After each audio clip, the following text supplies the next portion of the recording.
Healthcare giant Aetna dealing a major blow to Obamacare, announcing that it is pulling out of New Jersey's state-run health exchange just ahead of the October 1st rollout. Now, this move following withdrawals in 5 other states, including New York, Maryland, Ohio, Georgia, Connecticut, where it is based. Steve Moore joins us, senior economics writer for the Wall Street Journal and a Fox News contributor. And it's not just Aetna. I mean, a bunch of other companies are either saying we're pulling out, or they said ahead of time, we're not even joining these exchanges, arguably because it makes no financial sense for these insurance companies to be involved.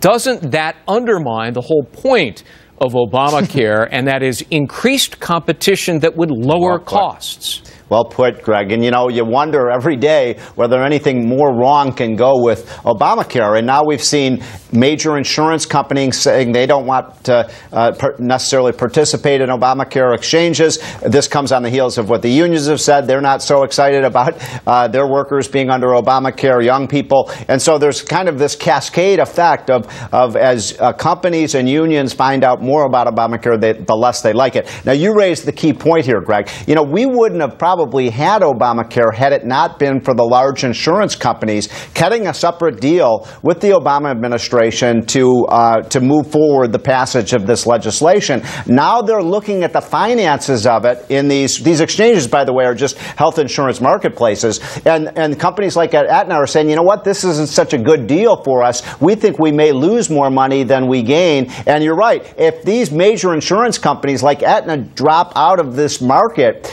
it means a lot less competition, Greg, and you know what that means, higher prices for consumers. Yeah, and Aetna has already canceled tens of thousands of individual policies in various states because of Obamacare. The head of Aetna said premiums are likely to double for individuals and small businesses because of Obamacare.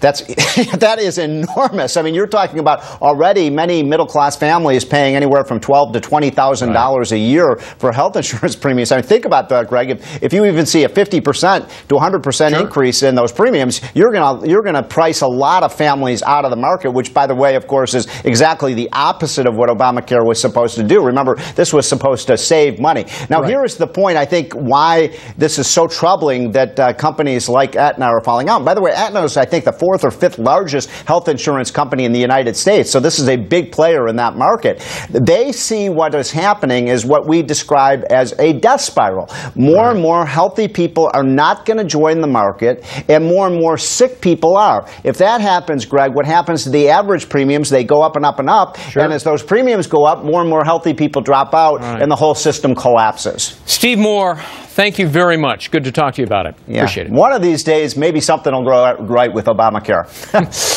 We wait. Thank you. Patiently. See you. All right.